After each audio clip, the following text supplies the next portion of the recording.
2014లో కాపు ఓట్ల అండతో గెలిచి కాపులకు రిజర్వేషన్లు ఇస్తామని నమ్మబలికి దారుణంగా మోసం చేసిన చంద్రబాబును నేడు కాపులు వెంట నడుస్తారా లేదా పవన్ కళ్యాణ్ ముసుగుతో వస్తున్న చంద్రబాబు చేతిలో మళ్లీ మోసపోతారా? కాపుల ఆత్మగౌరవాన్ని చంద్రబాబు కాళ్ల ముందు పడేసిన పవన్ వెనుక కాపులు ఉంటారా?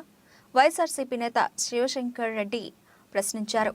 చంద్రబాబును రాజకీయంగా బతికిస్తారా, రాజకీయంగా చంపేస్తారా తెలుసుకోవాల్సింది కాపు సోదరులే.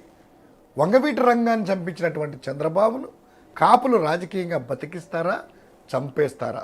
కాపులకు రిజర్వేషన్లు ఇస్తానని మోసం చేసి 2014లో ఓట్లు వేయించుకున్న తర్వాత కాపులను చీపురు పుల్లలా ఇసిరి పడేసిన బాబుని కాపులు రాజకీయంగా చంపేస్తారా, బతికేస్తారా?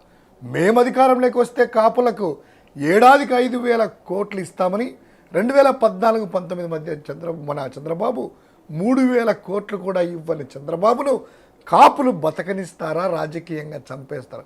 తన ముఖం చూస్తే తన ముఖం మీదనే కాపులు గాండ్రించి ఉమ్మేస్తారని తన ముఖానికి పవన్ కళ్యాణ్ మాస్క్ పెట్టుకొని వస్తున్నటువంటి చంద్రబాబును కాపు సోదరులు రాజకీయంగా బతికిస్తారా, చంపేస్తారా?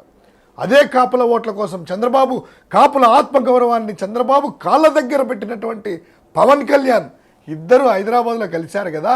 కాపు సోదరుమనులారా, ఖచ్చితంగా నిజాయితీగా ఆలోచించాల్సినటువంటి సమయం ఇది. ఇప్పుడే మన కాపుల ఆత్మ గౌరవం ఏంటో చూపించి ఇలాంటి వాడేసుకున్నటువంటి వాళ్ళని చెప్పుతో గాండ్రించి ఉమ్మేసే సమయం ఇది.